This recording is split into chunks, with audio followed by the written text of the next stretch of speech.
কৃষক কার্ডকে জামানত হিসেবে বিবেচনা করে ব্যাংক সহ অন্যান্য আর্থিক প্রতিষ্ঠান ঋণ দিলে অসচ্ছল কৃষকরা ঘুরে দাঁড়াতে পারবে বলে মনে করেন কৃষিবিদরা। তাদের মতে দেশের প্রেক্ষাপটে কৃষির আধুনিকায়ন ছাড়া শিল্প বিপ্লব সম্ভব নয়। তবে প্রধানমন্ত্রী তারেক রহমানের কৃষকদের ঘিরে পরিকল্পনা সফল হলে দীর্ঘদিনের বিড়ম্বনার অবসান হবে বলে অভিমত কৃষিবিদদের। মিজান শাহজাহানের রিপোর্ট।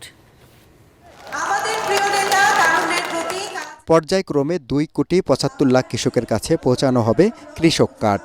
পহেলা বৈশাখে টাঙ্গাইলে এর আনুষ্ঠানিক সূচনা করেন প্রধানমন্ত্রী তারেক রহমান। পর্যায়ক্রমিকভাবে ইনশাআল্লাহ সরকারের এই উদ্যোগকে সফল করতে হলে বেশ কিছু ক্ষেত্রে সংস্কার করতে হবে বলে জানান কৃষিবিদরা।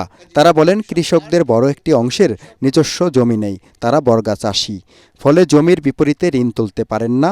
সেক্ষেত্রে কৃষক কার্ড হতে পারে জমির বিকল্প জামানত। যে কৃষক কার্ডের মাধ্যমে আমরা ঋণের নিশ্চয়তা প্রদান করতে পারি, কারণ অনেক কৃষকের কিন্তু জমি থাকে না, তখন জমি বন্ধক দিতে পারে না। আবার যার কৃষকের জমি আছে তার বন্ধক দেওয়া অনেকটা সমস্যা।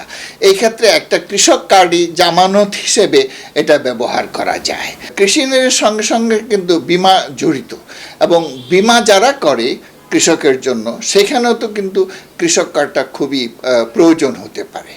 আর সবচেয়ে বড় বিষয় হলো যে আমরা অনেক সময় নগদ সহায়তা দিয়ে থাকি, এবং নগদ সহায়তার জন্য কৃষক কার্ডটা খুবই দরকার। শেরেবাংলা কৃষি বিশ্ববিদ্যালয়ের অধ্যাপক রঞ্জন রায় বলেন, যাদের জমি কম কিংবা অন্যের জমি আবাদ করেন তাদের অগ্রাধিকার দিতে হবে কৃষক কার্ডে।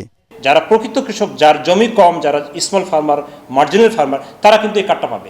যাদের অনেক জমি আছে তার যদি ওই জিও ট্যাগিংয়ে সে কিন্তু এটাতে এর বাইরে চলে যাবে।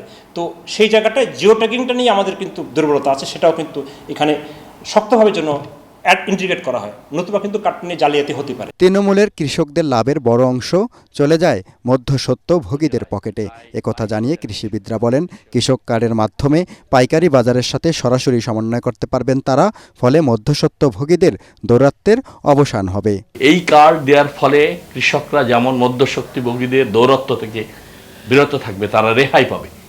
কৃষি উৎপাদনের জন্য কৃষি উপকরণ, বীজ, সার, কীটনাশক, সেচ সুবিধা, মোবাইলের ট্রেনিং, আগাম আপনার আবহাওয়া সম্পর্কে জানতে পারবে, এবং সমবায় ভিত্তিতে কৃষি ব্যবস্থাপনায় যা যা প্রয়োজন ব্যাংকিং সিস্টেমের মাধ্যমে এই কার্ডের আওতায় অগ্রাধিকার পেয়ে মধ্যস্বত্বভোগীদের দৌরাত্ম্য থেকে কৃষকরা সরাসরি রাষ্ট্রের সেবা পাবে, নিশ্চিত হবে। জমিদারি আমল, মহাজনের সুদের জালে যুগে যুগে বন্দী ছিল কৃষকরা। এবার সেই রক্তচোষাদের বন্দিদশা থেকে মুক্ত হয়ে আত্মনির্ভরশীল স্মার্ট কৃষক হতে চায় দেশের কর্মমুখী পেশার এসব মানুষ। মিজান শাহজাহান, এটিএন বাংলা, ঢাকা।